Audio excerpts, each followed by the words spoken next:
같이 고백하겠습니다. 날마다 숨쉬는 순간마다 내 앞에 어려운 일 보내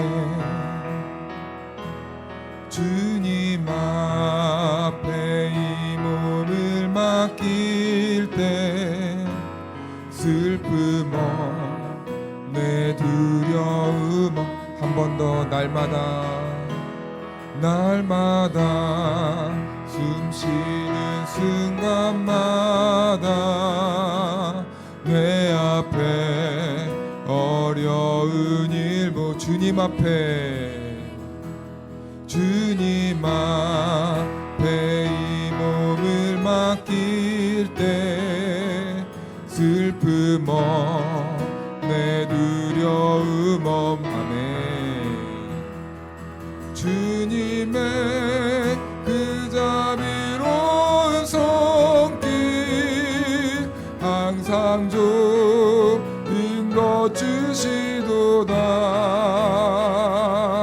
사랑스레 아픔과 기쁨이 수고와 평화와 날마다 주님 내 곁에 날마다 주님 내 곁에 계셔 자비로 날 감싸주시네.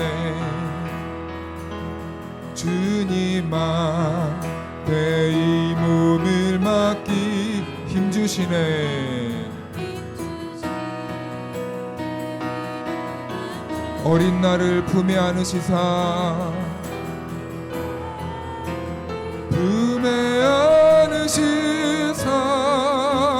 항상 평안함 주시도다. 내가 살아 숨을 쉬는 동안 살피신 나 약속 인생의 어려운 순간마다 인생의 어려운 순간 주님 약속 생각해보네.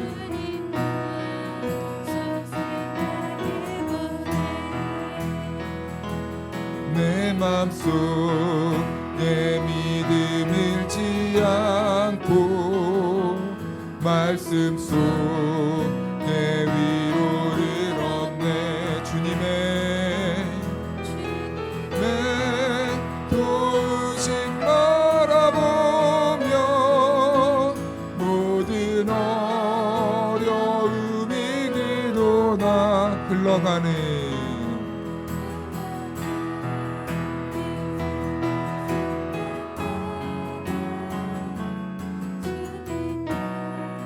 속생 우리 3절 다시 한번 고백할까요? 인생의 어려운 순간마다 주님 약속 생각해보네. 내 맘속에 믿음 잃지 않고 말씀 속에 위로를 얻네. 주님의 도우심 바라보며 모든 어려움이 그도다.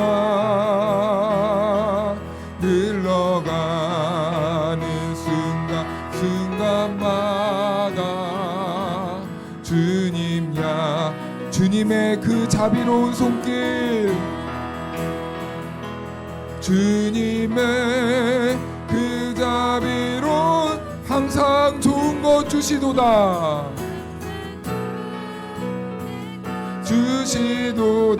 아멘. 사랑스레 아픔과 기쁨 수고와 평화 어린 나를 품에 안으시사 어린 나를 품에 안으시사 항상 평안함 주시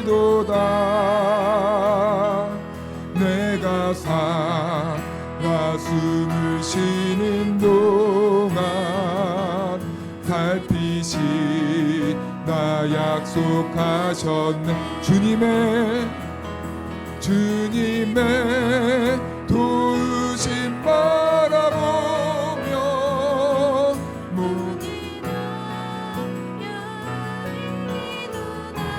아멘.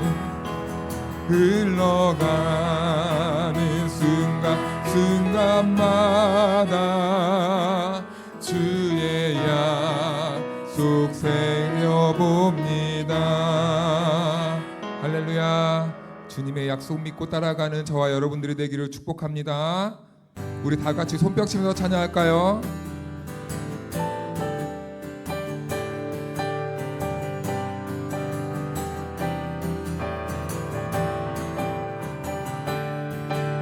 죄 많은 이 세상은 내 집안이네. 내 모든 보안은 저 하늘에 있네. 저 천국 문을 열고 나를 부르네. 나는 한 번 더 죄 많은 이 세상은 내 집안이네. 내 모든 보안은 저 하늘에 있네. 저 천국 문을 열고 나를 부르네. 나는 이 세상에 정들 수 없도다. 오 주님 같은 친구 없도다. 저 천국 없으면 난 어떻게 하나. 저 천국 문을 열고 나를 부르네. 나는 이 세상에 정들 수 없도다. 저 천국에서 모두 날 기다리네. 내 주 예수 피로 죄 씻음 받았네. 나 비록 약하나 주님 날 지키리. 나는 이 세상에 한 번 더 저 천국에서 모두 날 기다리네. 내 주 예수 피로 죄 씻음 받았네. 나 비록 약하나 주님 날 지키리. 나는 이 세상에 정들 수 없도다. 오 주님 같은 친구 없도다. 저 천국 없으면 난 어떻게 하나. 저 천국 문을 열고 나를 부르네. 나는 이 세상에 정들 수 없도다. 저 영광의 땅에 나 길이 살겠네. 손잡고 승리를 외치는 성도들. 내 기쁜 찬송 하늘 울려 퍼지네. 나는 이 세상에 한 번 더 저 영광의 땅에 나 길이 살겠네. 손잡고 승리를 외치는 성도들. 내 기쁜 찬송 하늘 울려 퍼지네.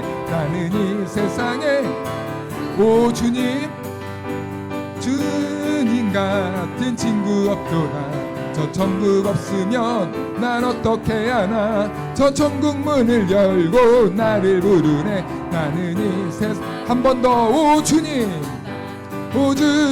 같은 친구 없도다. 저 천국 없으면 난 어떻게 하나. 저 천국 문을 열고 나를 부르네. 나는 이 세상에 정들 편찮는 주님의 사랑과 거룩한 우리다. 한 번 더 편찮는 주님의 사랑과 거룩한 보혈의 공로를 우리 다 찬양을 합시다. 주님을 만나본 예수는 우리를 깨끗게 하시는 주시. 아멘. 그의 피 우리를 눈보다 더 이제 우리를 깨끗게 한 피는 무궁한 생명의 물일세. 아멘. 하나님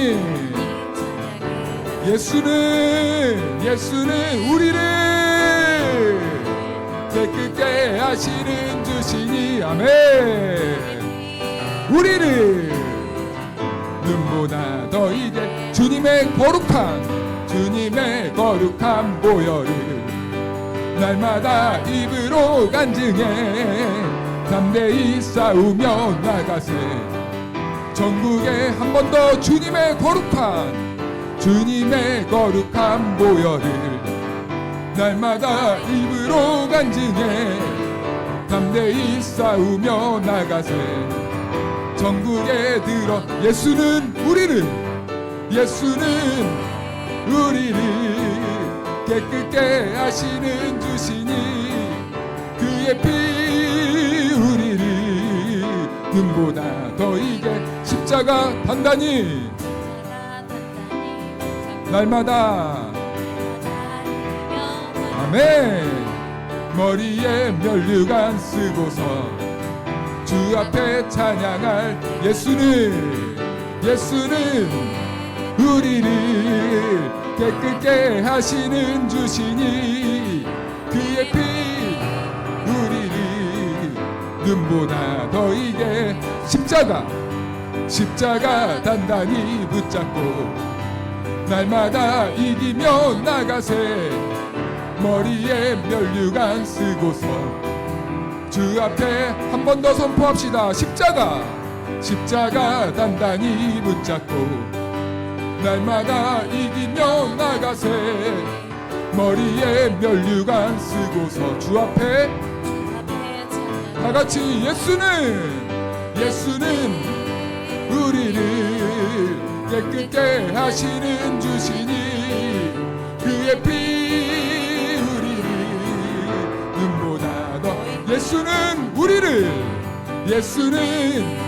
우리를 깨끗게 하시는 주시니 그의 피 우리를 눈보다 한 번 더 믿음으로 예수는 우리를 깨끗게 하시는 주시니 아멘. 우리를 눈보다 더 이게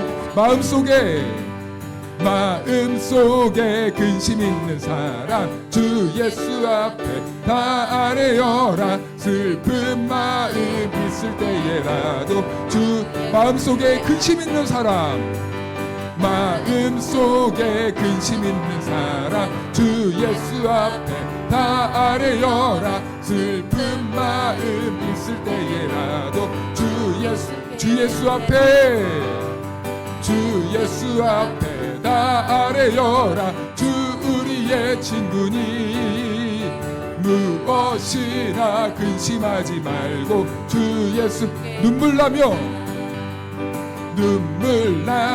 깊은 한숨 쉴 때 주 예수 앞에 다 아뢰어라. 은밀한 죄 내게 있더라도 주 한 번 더 눈물 나며 깊은 한숨 쉴 때 주 예수 앞에 다 아뢰어라. 은밀한 죄 내게 있더라도 주 예수께 아뢰라. 주 예수 앞에 다 아뢰어라. 주 우리의 친구니 무엇이나 근심하지 말고 주 예수께 괴로움과 두려움 있을 때 주 예수 앞에 다 아뢰어라. 내일 일을 염려하지 말고 주 예수 앞에 다 아뢰어라.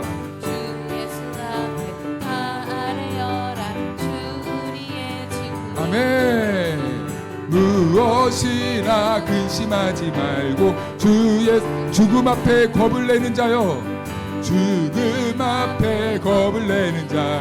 주 예수 하늘나라 바라보는 자여 주 예수 앞에 다 아뢰어라.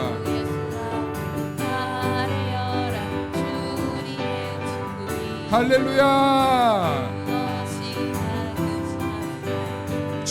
우리 3절 4절 다시 한번 찬양할까요?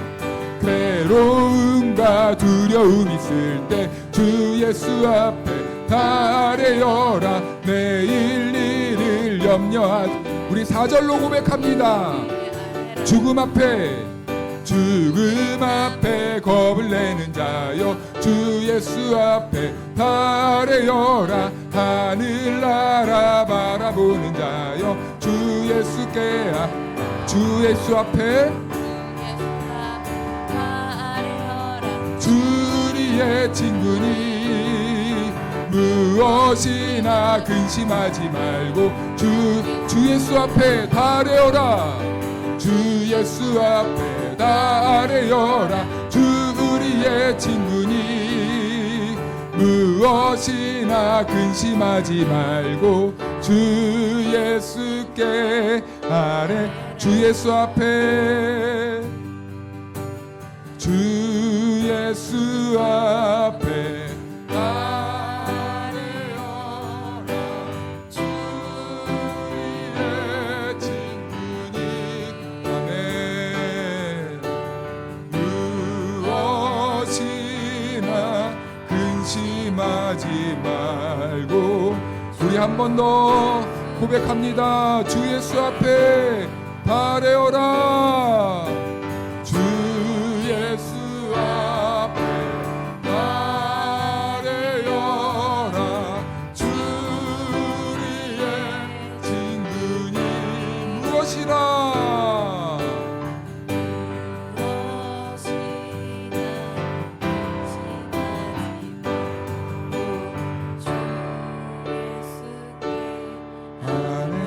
우리의 연약함을 돌아보시고 우리의 모든 기도에 응답하실 하나님께 감사와 영광의 박수 올려드립시다. 할렐루야. 아멘. 괴로울 때 주님의 얼굴 보라 찬양하겠습니다.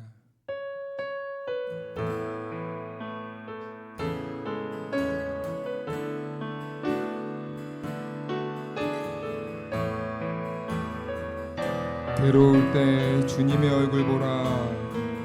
괴로울 때 주님의 얼굴 보라.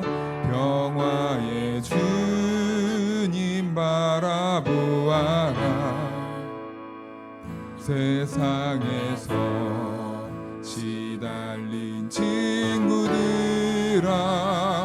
위로의 주님 바라보. 힘이 없고 내 마음 연약할 때 능력의 주님 바라보아라. 주의 이름 부르는 모든 자 힘주시고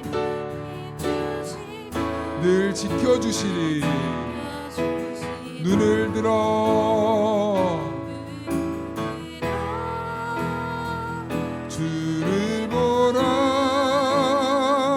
내 모든 염려 주께 맡겨라. 슬플 때에 주님의 얼굴 보라. 사랑의 주님 안식 주. 괴로울 때 주님의 얼굴 보. 평화의 주님.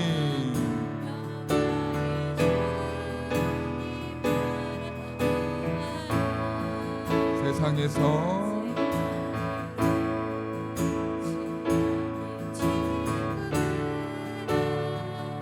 위로의 주님 바라. 힘이 없고 내 마음 연약할 때 내 마음 능력의 주님 바라보아라.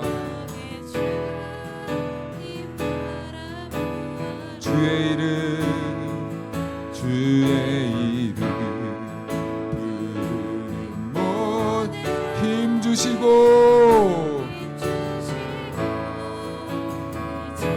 눈을 들어 주를 보라. 눈을 들어 주를 보라. 내 모든 염려 주께 맡겨라. 슬플 때에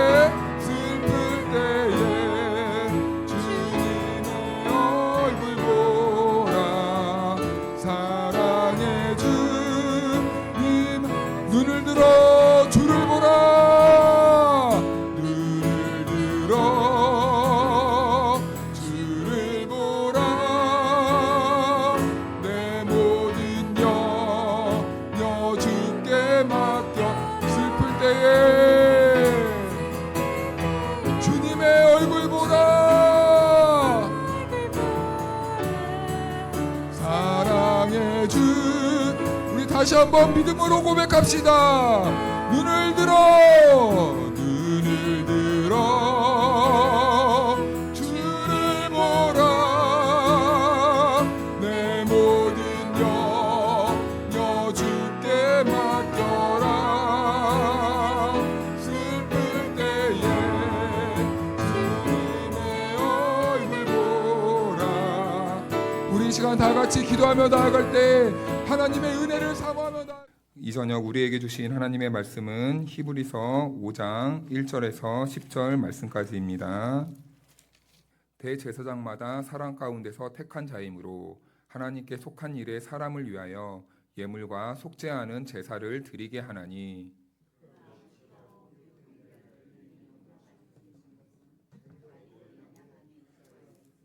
그러므로 백성을 위하여 속죄제를 드림과 같이 또한 자신을 위하여도 드리는 것이 마땅하니라.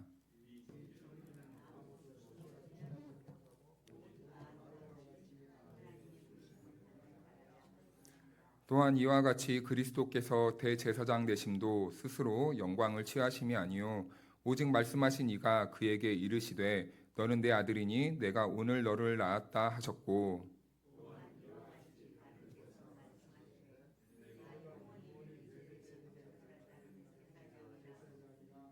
그는 육체에 계실 때에 자기를 죽음에서 능히 구원하실 이에게 심한 통곡과 눈물로 간구와 소원을 올렸고 그의 경건하심으로 말미암아 들으심을 얻었느니라.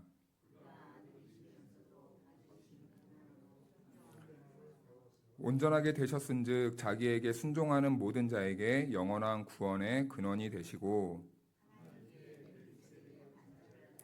대제사장이라 칭하심을 받으셨느니라. 아멘. 할렐루야. 하나님의 은혜와 평강이 우리 모두에게 함께하기를 주님의 이름으로 축원하고 축복합니다. 오늘 주시는 이 말씀을 통하여서 우리들의 마음이 활짝 열리고 예수님의 은혜가 빛과 같이 우리들의 상한 영혼을 만져주시고 그리고 치유해 주시고 회복시켜 주시고 일으켜 주시는 그 따스한 은혜가 있기를 축복합니다. 히브리서를 우리가 금요 기도회마다 보고 있어요. 사실은 금요 기도회 때 히브리서를 보는 건 참 힘든 일입니다.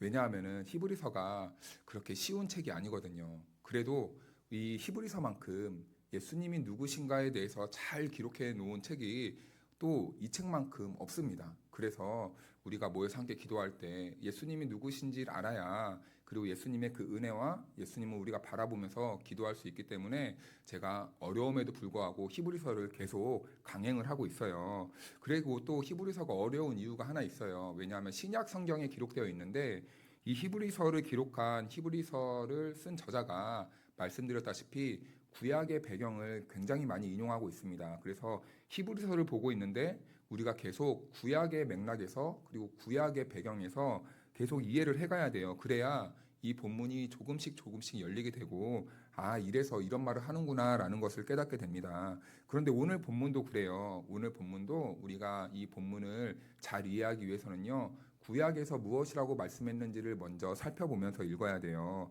1절 말씀을 먼저 한 절씩 보면서 1절 말씀부터 한 절씩 보면서 이제 말씀을 풀어나가 보도록 하겠는데요. 1절에 이렇게 말씀하고 있습니다. 대제사장마다 사람 가운데서 택한 자이므로 하나님께 속한 일에 사람을 위하여 예물과 속죄하는 제사를 드리게 하나니. 아멘. 네, 대제사장이 나옵니다. 그런데 여기에 보니까 대제사장이 뽑히는 근거가 있어요. 특별한 사람이 뽑힙니까? 아니면 어떤 신적인 사람이 뽑힙니까? 보니까 사람 가운데서라고 이렇게 되어 있습니다. 대제사장도 예배를 집례하고 제사를 집례하는 대제사장도 인간 중에서 뽑힌다라는 거예요. 무리들 가운데서 뽑힌다라는 겁니다. 그래서요, 우리가 생각할 때는 아무리 자질이 있어 보이고 그리고 능력이 있어 보이고 그리고 지식이 많아 보이고 그리고 뭐 도덕적으로나 율법적으로 그리고 윤리적으로 탁월해 보이는 사람일지라도 아무 의미가 없다는 겁니다. 내가 하고 싶고 자원하고 싶어도 할 수 없는 거예요. 사람 가운데서 택한 자이므로이기 때문입니다. 그래서 대제사장은요, 흠이 없는 존재가 아니에요. 모두 다 똑같은 사람입니다. 똑같은 사람 중에서 아영아 너라고 하나님이 뽑았기 때문에요. 똑같이 흠이 있는 사람이라는 거예요.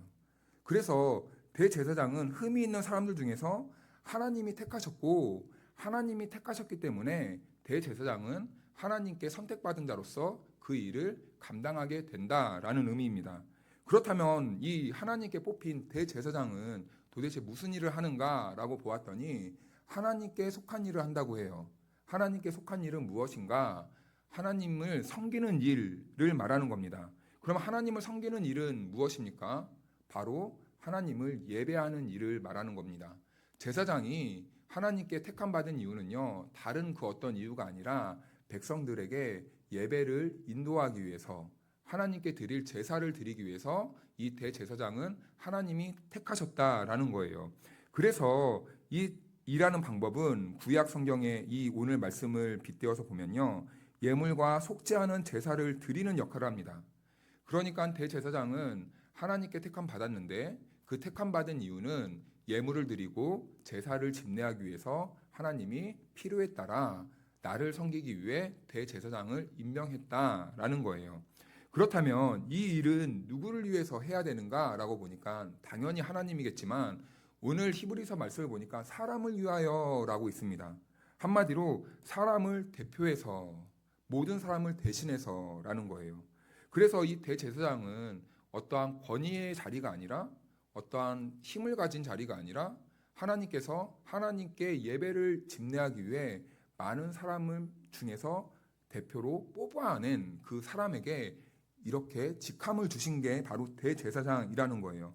그래서 이 대제사장은 사람들을 위해서 이제는 하나님께 제사를 드려야 된다는 겁니다. 그래서 종합해 보면 대제사장은 첫 번째로 사람들 중에서 하나님이 택하셨고, 두 번째는 사람을 위하여서 하나님께 예물과 제사를 집례하는 그러한 감당하는 역할을 하게 됩니다. 그런데 이 제사장의 직분을 그의 이 상황과 입장과 처지에서 생각해 보면요, 그 일을 감당하기가 많이 어려웠을 것 같아요. 왜냐하면 대제사장을 감당하기 위해서는요, 내가 대제사장이 돼야지 하고 어려서부터 준비한 사람이 아닙니다. 내가 이 정도 됐으니까 하나님이 나를 대제사장으로 써주겠지? 내가 이 정도 도덕성이 있으니까 하나님이 나를 대제사장으로 불러주시겠지? 내가 이렇게 하나님에 대해서 탐구를 했고 지식을 쌓았고 연구를 했으니까 나를 불러주시겠지? 이렇게 준비된 사람을 하나님이 부르신다는 것이 아니에요. 대제사장을 하기 위해서는요, 준비된 사람도 아니고 미리 예측한 사람도 아니고 사람들이 보기에 적당한 사람도 아니고 누구의 마음입니까? 하나님의 뜻에, 하나님의 마음에 합한 자를 부르신다는 거예요. 그래, 너 정도면 됐다 라고 이런 사람들을 뽑는다는 거죠. 그리고 최종 결정을 내가 하는 것도 아니고 하나님이 시켰으니까요, 그냥 감당해야 되는 거예요. 그럴 때 대제사장의 심정은 어떻겠습니까? 예를 들면 제가 이 자리에서 우리 여혜숙 권사님 내일부터 저랑 일 좀 1년 동안 같이 해주십시오 하면은 당장 저에게 하는 말이 바빠요. 저 자격이 없어요. 이럴 거예요. 근데요, 이것은 성도님들만 그런 게 아니라 사실은 저도 그렇습니다.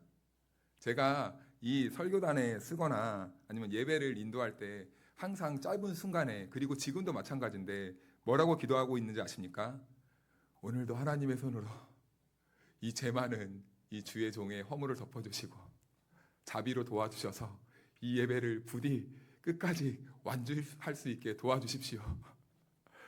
그 기도를 하면서 오늘도 이 자리에 쓰고 있습니다. 왜 이런 기도를 하는가? 부담되기 때문이에요. 어렵기 때문입니다. 물론 이 자리가 정말 영광스럽고 즐거운 자리이긴 해요. 그런데 한편으로는 그것은 저에게 해당되는 것이지, 저는 또 하나님께서 이 자리를 세웠고 또 우리 성도님들의 그 길을 또 닦아줘야만 하는 그런 길을 내는 자 아니겠습니까? 그러니까 기쁨과 동시에 부담이 엄청 오는 거예요. 차라리 내가 이 자리에 앉아 있어야 되는 상황인데 하나님이 이상하게 저 같은 사람을 뽑아다가 여기다가 심어 놓았다는 거죠. 억울해요, 한편으로는. 저도 이 자리에서 앉아가지고 오늘 목사님이 뭐라고 말하나 이렇게 듣고 있으면 참 행복하고 은혜가 넘치고 즐겁거든요. 그런데 하나님이 뽑아다가 저를 여기다가 놓아놨다는 겁니다. 그러니까 여러분 생각해 보십시오. 지금 여기서 제가 아영이 빼고 이제는 드디어 제가 막내를 벗어났습니다. 저희 조카가 금요 예배 나와가지고 이제 아영이보다 제가 제일 막내예요. 원래 막내였어요. 그런데 이 자리가 사실은 그것만으로도 부담되고 불편할 수도 있어요. 그리고 또 주의 말씀을 전해야 되는 자리입니다. 그렇기 때문에 제 스스로가 항상 인간적인 마음이 앞서는 게 뭐냐면 자격도 없는 내가, 부족하고 이 부족한 내가 이 자리에 오늘 서야 되네. 기쁘고 즐겁지만 부담감과 이 심리적인 이 위축감이 엄청나다라는 겁니다. 그래서 다른 것보다 사실은 이런 심리적인 것 때문에 많이 큰 부담이 느끼고 고생이라는 것이죠. 그런데 대제사장도 비슷하지 않았을까라는 생각이 듭니다. 왜냐하면 자기도 백성들 가운데 연약한 사람 중에 한 명이에요. 그런데 갑자기 하나님이 너 대제사장 해라 라고 뽑았단 말이죠. 흠이 있는 자가 다른 사람들의 죄를 위해서 제물을 드리고 제사를 드려요. 못나고 허물 많은 제가 이 자리에서 예배를 인도한다는 거죠. 그러니까 제 과거를 아는 사람들이 저를 보면은 예전에 제 친구들이 저의 모습을 보면 뭐라고 하겠습니까? 네가 네가 목사를 그렇다는 거죠. 물론 영광스러운 지체이긴 하지만 이게 심적으로 사실은 매우 부담스럽고 힘든 자리가 바로 하나님께 택함받은 그 제사를 집례하는 사람들의 심정이라는 겁니다. 그래서 2절을 보면은 매우 중요한 예표가 하나 나와요. 그가 무식하고 미혹된 자를 능히 용납할 수 있는 것은 자기도 연약함에 휩싸여 있음이라. 아멘. 대제사장은 백성들의 죄를 가지고 제물에 속함을 입어서 하나님께 이제 나아가야 됩니다. 그 역할을 해요. 그런데 그때 대제사장은요, 늘 백성들의 죄와 그리고 고난의 문제를 붙잡고 씨름하면서 나아간다는 거죠. 그 제사를 드릴 때 그 제물에 백성들의 허물과 죄를 담아서 나아가지 않습니까? 그런데 그들의 죄악과 함께 자기의 죄도 거기에 담아내야 되고 백성들의 고민과 어려움과 그 죄로 인한 그 자책감과 이런 모든 심리적인 것들을 제물에 담아서 정말 그 무거운 마음으로 하나님께 씨름하면서 나아간다는 거죠. 그런데 그럴 수밖에 없는 이유가 대제사장 역시도 연약하고 한계가 있는 인간이었기 때문입니다. 그래서 이렇게 말하는 거예요. 자기도 연약함에 휩싸여 있습니다. 여기에 비밀이 있는 거죠. 대제사장은 반드시 사람의 몸을 입고 연약한 존재로 와야 된다는 거예요. 즉 이 말은 누구를 예표하는 거냐면 인간의 연약한 모습으로 오셔야만 했던 예수님의 모습을 대제사장의 이런 심리와 상황을 통해서 오늘 히브리서 기자는 말씀해주고 있는 것이죠.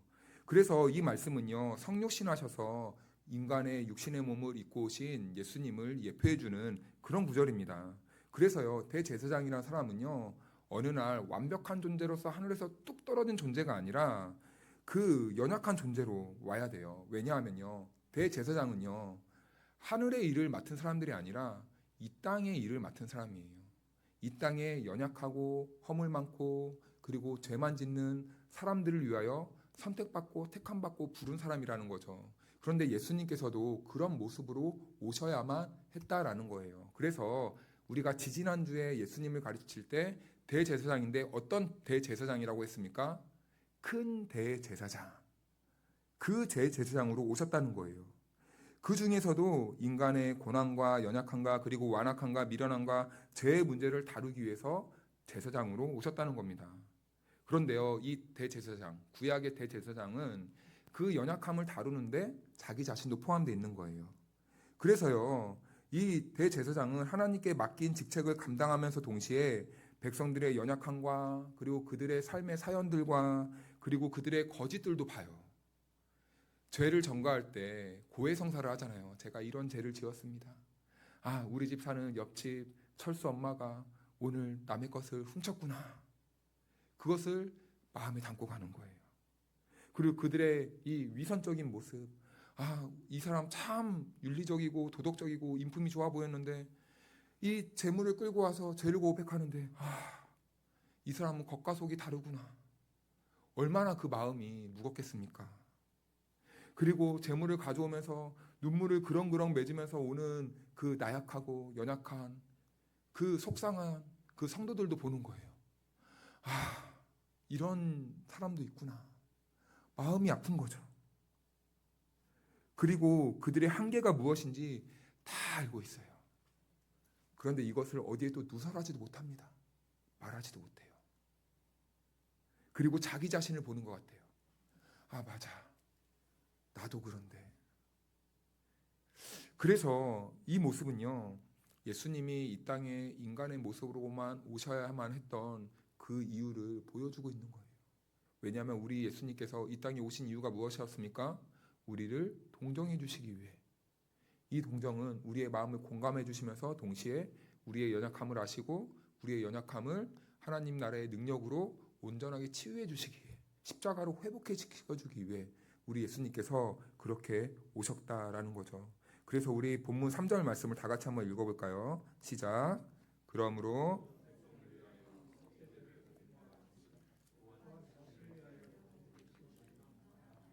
아멘. 대제사장은 백성들의 죄를 속죄하기 위해서 속죄 제물을 드려야 합니다. 그런데요, 이 말씀은 자기도 똑같이 인간과 같이 똑같이 드려야 된다는 거예요. 대제사장도 백성들 가운데 뽑혔기 때문에 당연하다는 것입니다. 이것이 그런데 구약의 제사와 대제사장의 한계였다는 거예요. 대제사장과 백성들도 똑같은 위치에 있었다는 겁니다. 저도 마찬가지죠. 저도 항상 강대상에서 여러분들에게 부탁드립니다. 저를 이상하게 우상시하거나 신성화시키지 말아주십시오. 그럼 제가 더 부담스럽습니다. 저도 여러분들과 똑같은 인간이고 우리 아이처럼 정말 철부지 없는 그러한 시기를 보내고 있고 또 제 안에는 여러 가지 죄악들과 불편한 점들과 이런 심리적인 것들이 많이 이렇게 얽혀 있어요. 여러분들도 그렇죠. 저도 그렇습니다. 그래서 여러분들도 저를 공감해 주시고 저가 또 여러분들의 마음을 공감해 줄 수 있는 거예요. 그런데 구약의 대제사장도 똑같았다는 겁니다. 그런 위치에 있었어요. 그렇다면 이 대제사장은요, 무슨 생각을 들었을까요? 제가 이 자리에 서 보니까요, 항상 매주마다 드는 생각이 있습니다. 빨리 이 제사를 끝내주실 예수님이 오셨으면 좋겠다 라는 이런 생각이 듭니다. 빨리 우리 주님이 오셔서 우리를 주님 나라로 빨리 이끌어 주셨으면 좋겠다.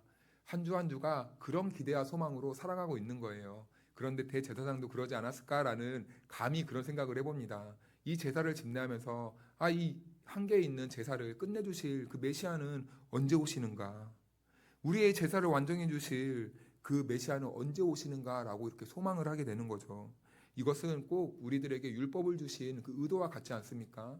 이 율법을 지키다 보면 사람들은 자연스럽게 마음에 떠오르는 생각이 이 율법에서 나를 건져내 줄 그 메시아가 언제 오시는가?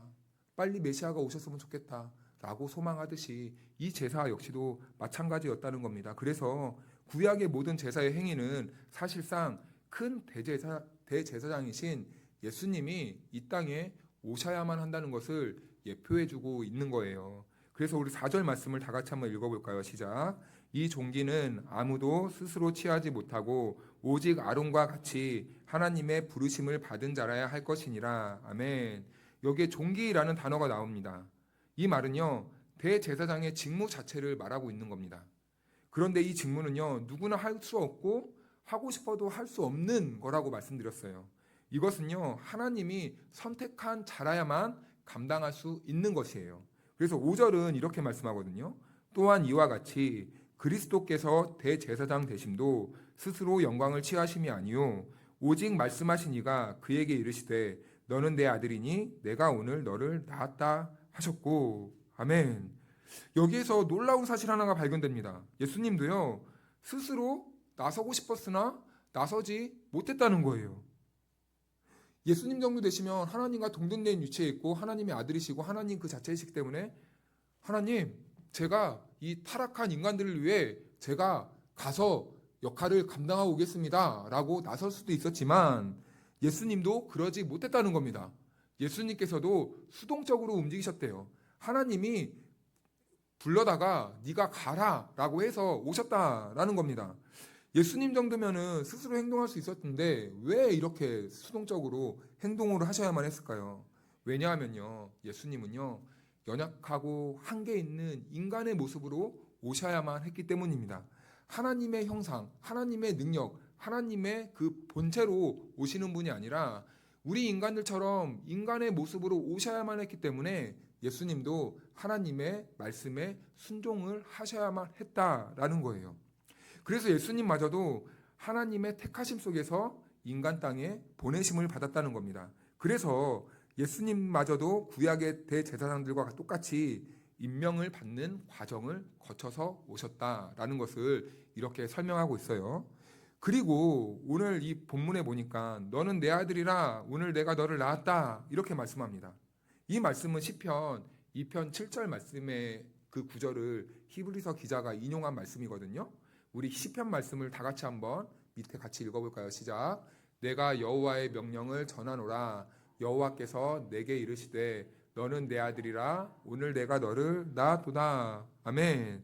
이 모습은 무엇을 의미하는 걸까요? 예수님께서는 왜 너는 내 아들이라 오늘 내가 너를 낳았도다. 너는 내 아들이라 이 차용도 있잖아요. 우리 하나님께서는 왜 예수님에게 이러한 말씀을 하셨을까? 이 표현은요, 내가 너를 낳았다. 이 낳았다라는 것은 누구에게 해당하는 것이죠? 산모에게 해당하는 겁니다. 잉태하는 자는 산모잖아요. 하나님이 낳았대요. 산모의 고통으로 내가 너를 낳았다라는 그런 의미입니다. 그래서 예수님께서는요, 하나님께서는 새로운 생명으로 저와 여러분들을 잉태시키기 위해, 새로운 생명으로 잉태시키기 위해 지금 누구를 보냈다는 겁니까? 예수님을 보내셨다라는 겁니다. 예수님은 그래서 십자가의 제물이 되셔서 우리들을 새로운 생명으로 잉태하셨어요. 그 십자가의 고통이 오늘 하나님의 이 산모의 고통과도 같았다라는 겁니다. 그 산모의 고통으로 우리들을 새 생명을 주시고 새롭게 잉태시키기 위해서 자기 아들 예수를 십자가에 못 박았다라는 거예요. 그래서 오늘 하나님의 마음이 얼마나 아프고 얼마나 괴로운지 그 마음을 이렇게 표현해주고 있는 겁니다. 우리 하나님의 입장에서는 우리 한 명 한 명을 구원시키고 새로운 생명으로 잉태시키기 위해서 그 산모의 심정과 같은 그 아픔과 고통을 견뎌내셨다라는 겁니다. 그래서 6절 말씀을 다 같이 한번 읽어볼까요? 시작. 또한 이와 같이 다른 데서 말씀하시되 네가 영원히 멜기세덱의 반차를 따르는 제사장이라 하셨으니 아멘. 이 말씀은 어떤 말씀을 인용한 것이냐고 보니까 시편 110편의 말씀을 인용했더라고요. 우리 1절 말씀, 시편 110편 1절 말씀을 한번 읽어볼까요? 시작. 여호와께서 내 주에게 말씀하시기를 내가 내 원수들로 내 발판이 되게 하기까지 너는 내 오른쪽에 앉아 있으라 하셨도다. 아멘. 여기에서는 내가는 하나님이고 내는 예수님을 말합니다. 하나님은요, 예수님에게 내 원수들로 내 발판이 되게 하기까지라고 이렇게 말씀하세요. 이 말은 모든 원수들이 예수님의 발 앞에 무릎을 꿇게 될 것이다. 완벽한 승리, 최종적 승리를 이렇게 말씀해주고 있는 거예요. 그리고 너는 내 오른편에 앉아라 라고 이 말은 너와 내가 함께 이제 이 세상을 통치한다 라는 왕권의 회복을 말씀하는 겁니다. 그리고 이어서 말씀을 보겠는데요. 우리 2절부터 4절까지를 한 절씩 교독할 텐데 제가 먼저 읽겠습니다. 여호와께서 시온에서부터 주의 권능의 규를 보내시리니 주는 원수들 중에서 다스리소서.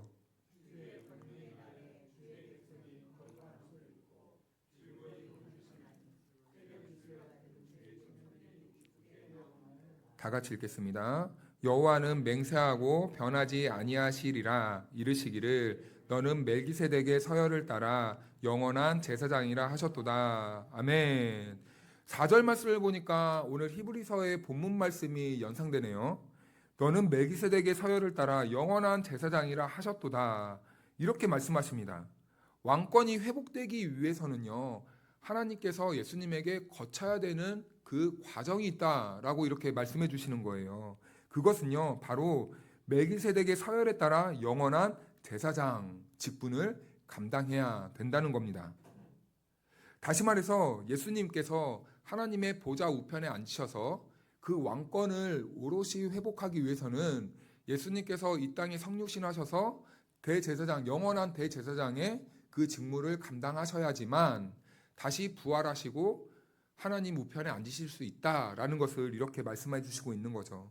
그래서요, 제사장의 직무는 처음에 말씀드렸다시피 하늘에서 필요한 직무가 아니라 이 세상에 필요한 직무다라는 겁니다. 왜냐하면 제사장의 직무는요, 우리 예수님이 하나님 보좌 우편에 최종적으로 앉기 위해서는요, 이 땅에서 우리들의 이 허물을 다 뒤집어 쓰시고 홀로 십자가를 지시고 십자가에서 못 박혀 죽으셔야지만 이제 이 땅에서의 사명이 끝나시고 부활하셔서 하나님 보좌 우편에 앉으실 수 있는 그 영광을 얻게 된다는 거예요. 그래서 예수님의 대제사장 직무는 이 하늘의 직무가 아니라 이 땅에서 우리의 죄를 담당하시는 그 직무다라는 겁니다. 그래서 제사장으로 오셔야지만 예수님은 이 땅에서 대제사장으로 오셨는데, 그렇다면 이제 예수님께서는 어떠한 삶을 살아내셨는가라는 것이 본문 7절에 나오는데요. 7절 말씀을 제가 읽겠습니다. 그는 육체에 계실 때에 자기를 죽음에서 능히 구원하실 이에게 심한 통곡과 눈물로 간구와 소원을 올렸고 그의 경건하심으로 말미암아 들으심을 얻었느니라. 아멘. 예수님은 이 땅에 계실 때에 구원하실 이, 그리고 하나님에게 통곡과 눈물로 간구와 소원을 올렸다. 통곡과 눈물로 간구와 소원을 올렸다. 굉장히 예수님의 이 심리적으로 아픔이 표현된 이 구절이잖아요. 그런데 이 예수님의 이 아픔이 오롯이 잘 표현된 그 신약의 그 말씀이 있습니다. 어느 동산을 배경으로 한 말씀일까요? 십자가를 지시기 전에 겟세마네 동산에서 땀방울이 핏방울이 되기까지 아파하시고 절절히 주님, 이 잔을 옮기실 수만 있으면 제발요. 하지만 나의 원대로 마시고 아버지의 뜻대로 되길 원합니다. 그렇게 기도드렸던 겟세마네 동산의 모습이 떠올리지는 꼭 그러한 말씀입니다.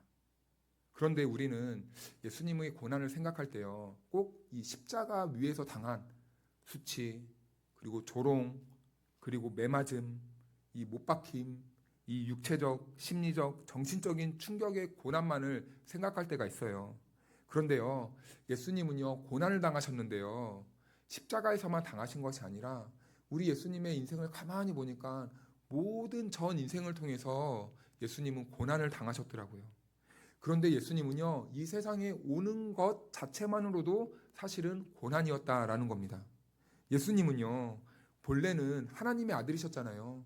예수님의 본향은 하늘나라입니다. 그쵸? 거기에서는요, 마음껏 뭐든지 다 누리실 것들을 다 누리시면서 너무나 왕처럼 사셨어요. 그런데요, 그 예수님이요, 어디로 오시냐면요, 제한된 곳으로 오십니다.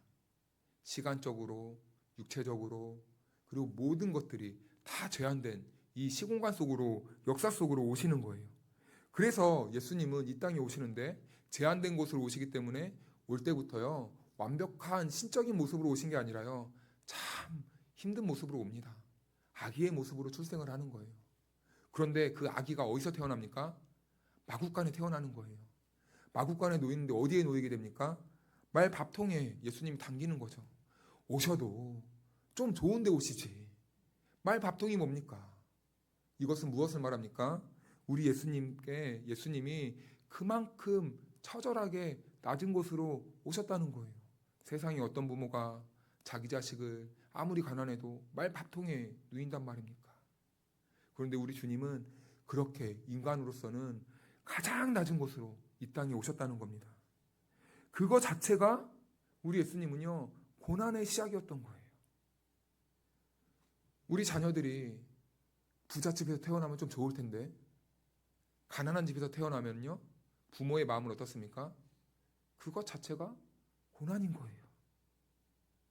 우리가 생각할 때는 예수님이 완전한 모습으로 오셔서 불순종한 이 나라들을 하나님의 능력으로 다 멸하시고 모든 것들을 다 정화시키고 죄를 한 방에 그냥 막 다 도말해 주셔가지고 그냥 이 땅에서부터 우리들을 복되게 하시고 정말 복받게 하시고 굴복시키면 좋은데 그렇게 하지 않으셨다는 거예요. 왜냐하면요, 우리 예수님은 이 땅에 오실 때 그 오신 목적이 무엇입니까?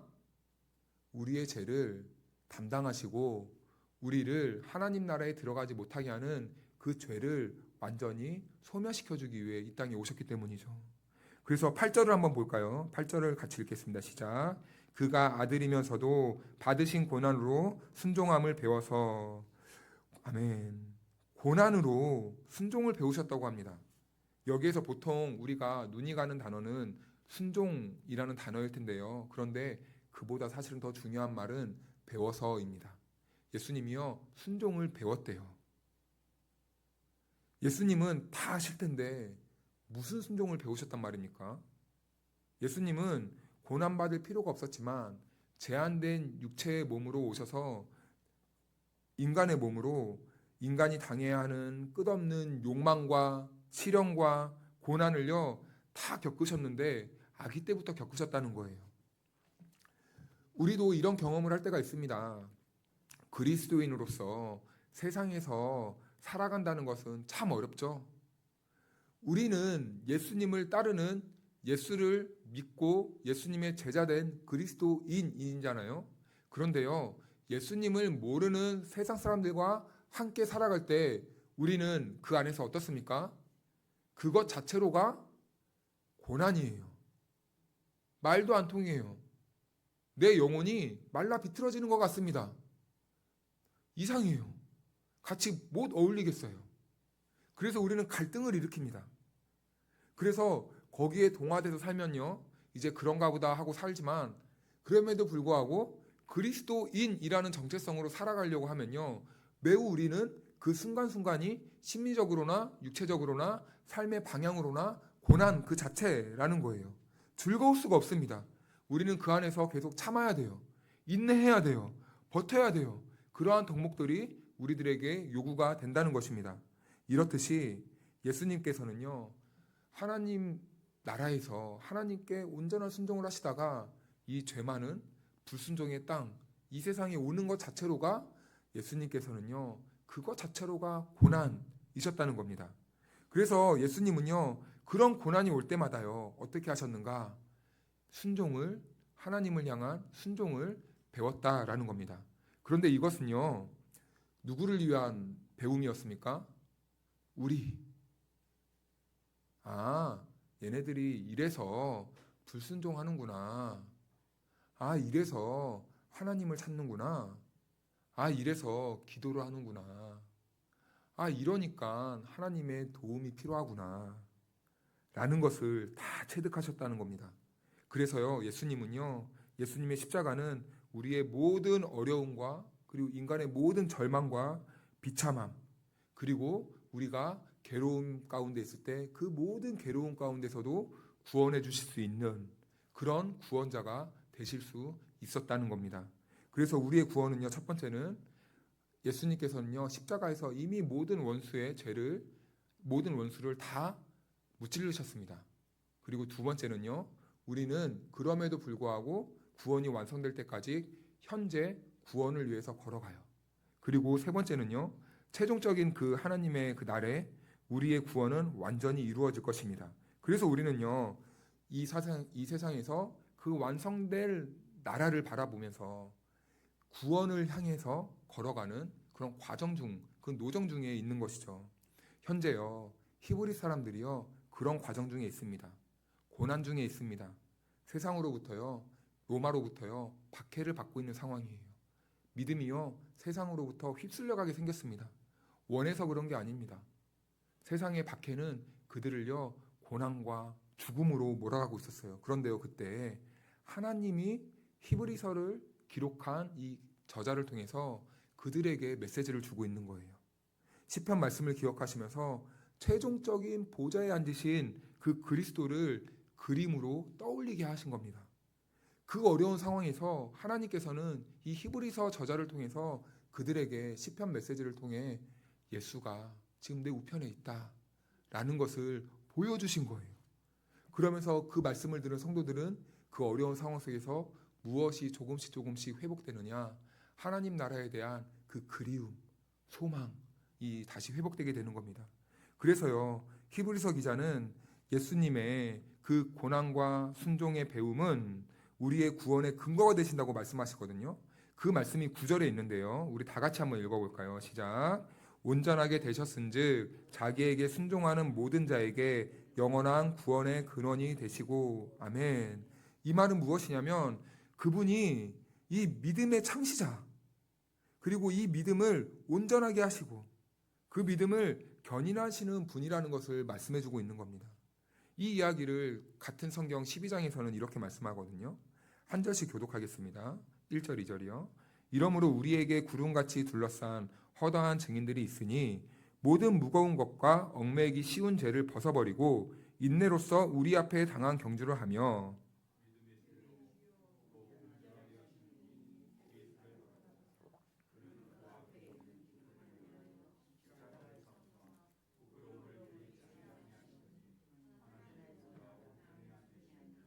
아멘. 여기에 말씀 보니까 2절에 믿음의 주요, 이 말이요, 믿음의 창시자라는 겁니다. 믿음의 창시자는 무슨 의미입니까? 믿음을 만들었다라는 거예요. 그러니까 예수님이요, 믿음 그 자체라는 겁니다. 우리의 믿음도요, 주님의 것이다라는 거예요. 내가 믿고 싶어서 믿는 게 아니라 주님이 만든 믿음을 주님이 주시니까 우리가 믿게 되었다라는 거예요. 그리스도께서 우리에게 믿음을 주셨고, 다른 말로 예수님이요, 우리를요, 믿었다라는 거예요. 예수님이요, 우리가 믿을만 해서 믿을까요? 아닙니다. 예수님은요, 예수님을 믿고 우리를 믿어주시는 거예요. 그것이 바로 믿음의 주요라는 뜻입니다. 예수님은 우리에게 믿음을 주셔서 그 믿음을 주신 그 예수님의 그 믿음을 자신이 믿고 우리들을 믿어주신다는 겁니다. 우리의 연약하고 속죄의 제물이 늘 필요한 존재지만 예수님의 성실하심과 예수님의 자비와 그리고 예수님의 순종을 통하여서 우리를 하나님 나라의 완성된 자리까지 예수님의 그 믿음으로 우리를 견인해 주신다라는 거예요. 견인은 무엇입니까? 자동차가 어떨 때 견인되죠? 고장났을 때, 혼자 움직일 수 없을 때, 우리는 죄로 고장났습니다. 우리는 죄로 하나님 나라를 볼 수 없고 갈 수도 없었어요. 그때 누가 우리를 이끌어 주신다고요? 누구를 믿고요? 나를 믿고요? 예수님이 예수님을 믿고 우리를 예수님의 믿음으로 우리를 붙잡으셔서 우리가 끌려가게 되었다라는 겁니다. 또 온전하게 하신대요. 이 표현은요, 완성하신다는 겁니다. 우리의 구원을 최종적으로 완성하시는 분은 우리에게 믿음을 주신 예수 그리스도시다는 거예요. 그리고 예수님이 보좌에 앉아 계신 것처럼 우리도 나중에 예수님처럼 하나님 우편에서 함께 하나님 나라에서 왕노릇하게 될 것이라는 것을 소망의 메시지를 전해주고 있는 겁니다. 결국 신앙이라는 것은 무엇입니까? 우리가 지식을 쌓는 것도 아니고 공덕을 쌓는 것도 아니고 우리가 선행을 많이 쌓는 것도 아니고 우리가 어떠한 능력으로 내가 구원을 이루어가는 게 아닙니다. 십자가의 공로와 흘리신 보혈의 자비와 그리고 하나님의 은혜에 우리는 붙잡히는 거예요. 그래서 우리는 그 손에 매달려 있는 겁니다. 그리고 예수님을요, 하나님이 바라보라고 말씀하시는 거예요. 즉 히브리서 기자는요, 그 고난 속에 있는 히브리 사람들에게 지금 고난 중에 있지, 휩쓸려 가지 말고 누구에게 시선을 고정하라는 뜻입니까? 예수님께 시선을 고정하라라는 겁니다. 우리들의 인생도 마찬가지지 않습니까? 세상은요, 우리들을요, 넘어뜨리려고 합니다. 흔듭니다. 그래서요, 거짓과 선동으로 우리를 믿음의 주에서부터 떨어지게 하려고 합니다. 그래서 우리는요, 인생에 비바람이 몰려오죠. 끊이지 않습니다. 늘 뒤숭숭해요. 인생에 이 눈앞에 항상 어둠만 있는 것 같습니다. 그래서 불안하고 초조하고 내일은 어떻게 될까? 내 미래는 어떻게 될까? 나는 어떻게 될까? 이러한 헤맨과 방황 속에서 살아갈 때가 있습니다. 그러나요, 오늘 예수님께서는요, 그런 연약함과 비참함 가운데 있는 저와 여러분들을 위해서 인간의 제한된 육신을 가지고 이 땅에 오셨다라는 거예요. 그리고 우리를 돕기 위해서요, 스스로 대제사장이 되셨답니다.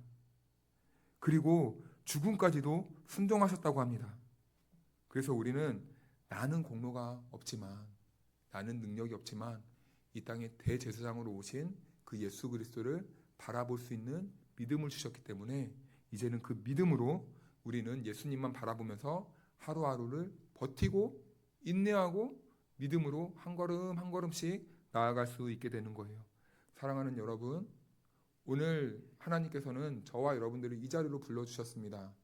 우리가 온 것 같지만 우리들의 발걸음을 인도하신 분은 누구십니까? 하나님이십니다. 하나님께서는요, 우리를 부르신 이유는요, 정죄하고 심판하기 위해서가 아니라 어렵고 험하고 힘든 세상을 살아가는 우리들에게 말씀으로 위로해 주시기 위해, 힘을 주시기 위해, 용기를 주시기 위해, 믿음을 북돋아 주시기 위해 오늘 저와 여러분들을 불렀습니다.